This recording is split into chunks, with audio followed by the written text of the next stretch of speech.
Sharia is Islamic law.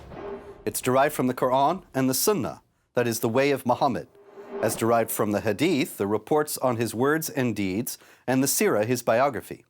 It's based on the Quran's numerous commands to obey Allah and obey the Messenger, that is Muhammad. Sharia governs every aspect of life. It contains rules for every conceivable human behavior. It centers on Muhammad's example as the perfect example of conduct for Muslims and the model for emulation in all circumstances. It contains rules for the governing of the state as well as of individual behavior, and with its denial of the freedom of speech and the equality of rights for women and non-Muslims, it is absolutely incompatible with the principles and freedoms of the U.S. Constitution. Muslims are commanded to try to extend the rule of Sharia over all lands, Muslim and non-Muslim. Because it is considered to be the perfect law of Allah, Sharia is not susceptible to reform or revision. Most majority Muslim countries today do not fully implement Sharia, which causes some people to mistakenly believe that there are moderate versions of Sharia that don't call for stoning, amputation, beheading, and the like. But in reality, every form of Sharia mandates such punishments, but not all Muslim countries implement them. Now, despite all this, Muslims maintain that Sharia is the supreme manifestation of justice and results in a just society when it is implemented. This is because words often don't mean the same things to Muslims that they do to Westerners. Justice in the Quran does not mean equal treatment for all people. The Quran and Islam in general doesn't teach that all people are equal in dignity.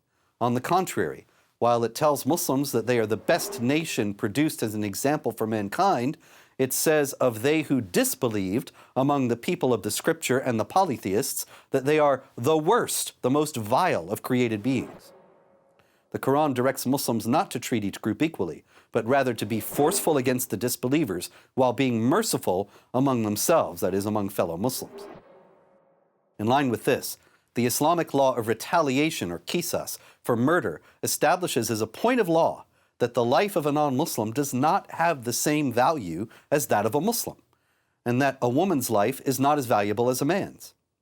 A Sharia manual certified by the most respected authority in Sunni Islam, Al-Azhar University in Cairo, as conforming to the practice and faith of the Orthodox Sunni community, stipulates that a payment can be made for taking a woman's life, but it's only half of that to be paid for taking a man's life, and that there's also a sliding scale based on religious belief.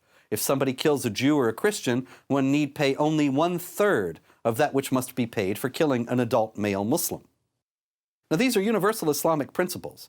An Iranian Sufi Muslim cleric, Sheikh Sultan Hussein Tabandeh, who was instrumental in formulating the legal code for the Islamic Republic of Iran after the Islamic Revolution of 1979, justified exactly this kind of inequality in his commentary on the United Nations Universal Declaration of Human Rights. He said this: if a Muslim deliberately murders another Muslim, he falls under the law of retaliation and must by law be put to death by the next of kin.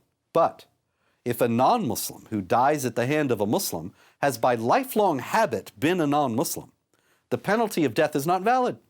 Instead, the Muslim murderer must pay a fine and be punished with the lash. Now, why is that? He explains: because Islam regards non-Muslims as on a lower level of belief and conviction. Therefore, he says, if a Muslim kills a non-Muslim, then his punishment must not be the retaliatory death, since the faith and conviction he possesses is loftier than that of the man slain. Tabandeh concludes, Islam and its peoples must be above the infidels and never permit non-Muslims to acquire lordship over them. That institutionalized inequality and the devaluation of non-Muslim lives is the hallmark of Sharia. For more information on this, go to this website.